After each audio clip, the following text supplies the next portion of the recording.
The Temple of the Heart. Lucre came up to the master quietly, trying not to disturb his meditation. "What do you have this time, Lucre?" asked the master without opening his eyes. "I can't solve one problem. It's half a year already that I'm trying to understand it and give it some development, yet I can't." "Sit down. Get into the situation." Lucre sat near the master, closed his eyes, and floated. He was lying on his back in the middle of the river, floating on its surface. He was drifting, surrendered to the flow, and it was carrying him somewhere down the river. The deep river was beneath him. He didn't know how deep it was, yet he felt its depth. The water in the river was a little muddy, but it was the muddiness of the live, full-flowing river. And above him, high in the sky, the sun was shining brightly. Its pleasant light was pouring around and did not dazzle the eyes. He felt serene and realized that he was smiling, not only there, but also here in reality.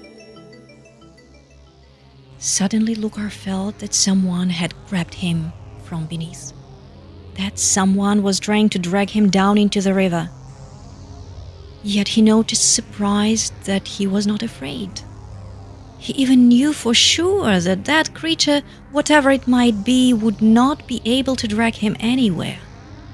That is why he didn't try to resist.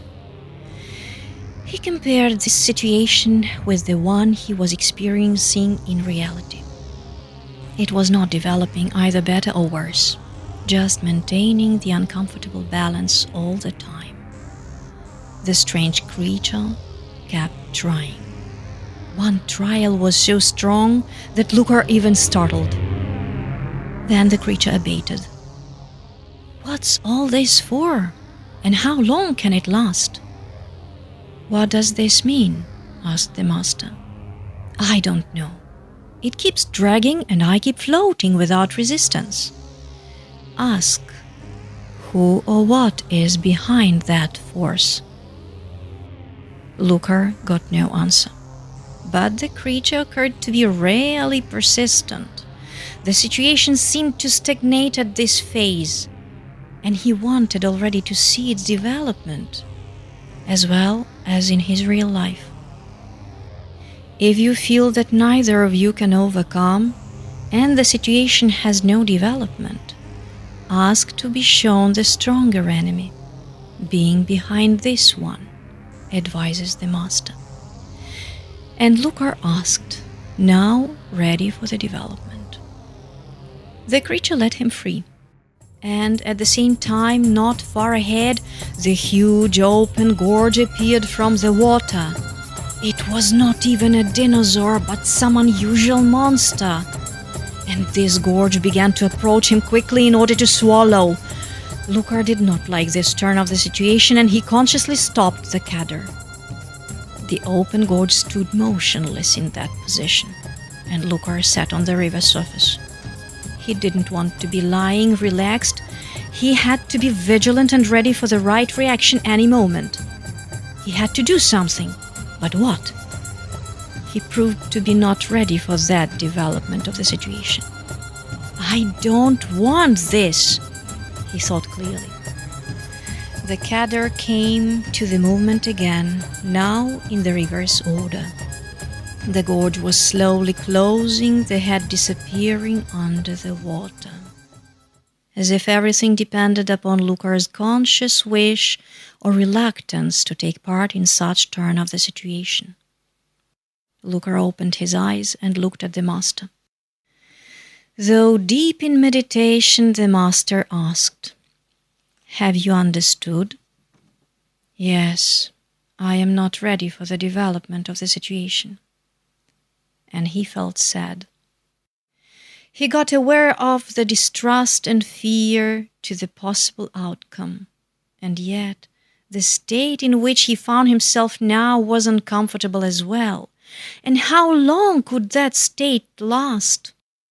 Lucar didn't know what to ask, though his consciousness was now crying for the answer to some unrealized question. He looked at the master again, and the master smiled, his eyes closed. You have got the first lesson. The first? But the master disappeared in his meditation again, and Lucar knew that he should not be disturbed any more.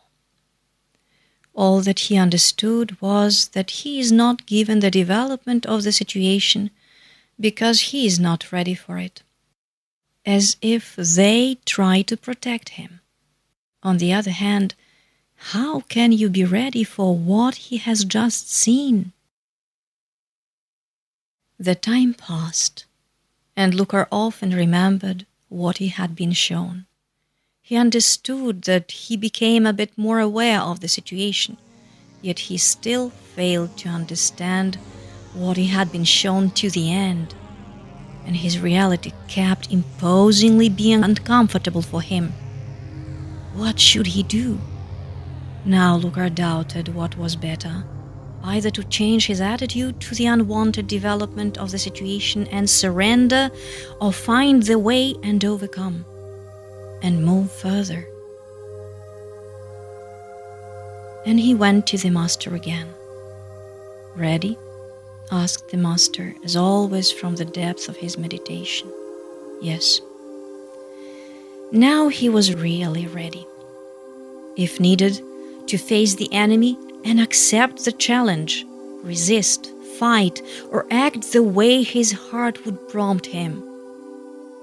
You know what to do. Lucar sat near the master again and returned to that episode. He was sitting on the surface of the water, all tense as the string of the tight nerve.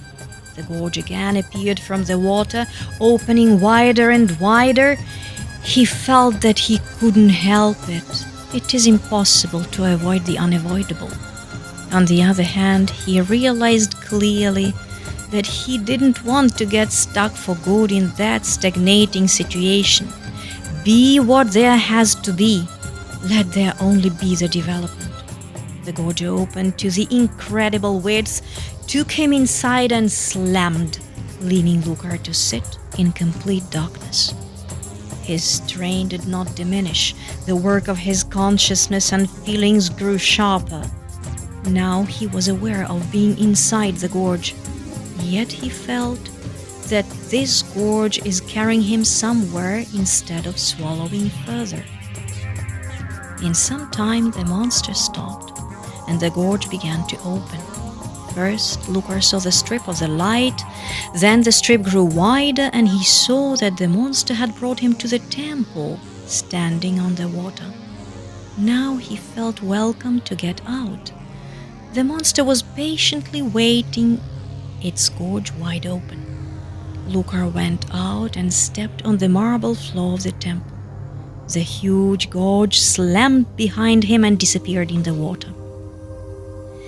Now he found himself in the temple, unusual, beautiful and light. Coming inside, he saw the dais in the center of the temple, and there, on the dais, he found a flower, very unusual and incredibly beautiful. And this flower seemed to be endowed with its own consciousness and something else which so far Lucar failed to understand. Lucar sat before the dais and disappeared in the state of serenity, safety, and that something emanated from the flower. And he felt to be filled with love and gratitude, and safety, trust, and peace, and awareness that nothing bad can happen to him. It was his home, his true home, which had been waiting for him. Now it was showing to him its faithful welcome. And this temple was the temple of his heart, and the flower of incredible beauty emanating love. How could he fail to guess it earlier? This flower is his heart. He stood there long as he wanted. But the understanding came that he cannot stay here for good, for he has to return to his reality. He thanked his heart and his home and asked for the permission to come here at times, and he was allowed, for this was his home and his heart, which will welcome him here any time. Now Lucar saw the kind eyes of his master looking at him. He didn't ask anything, for he knew, and Lucar only smiled thankfully at the master. Then he stood up in silence and went to his reality, to give his love, fearless and overcoming, to the world.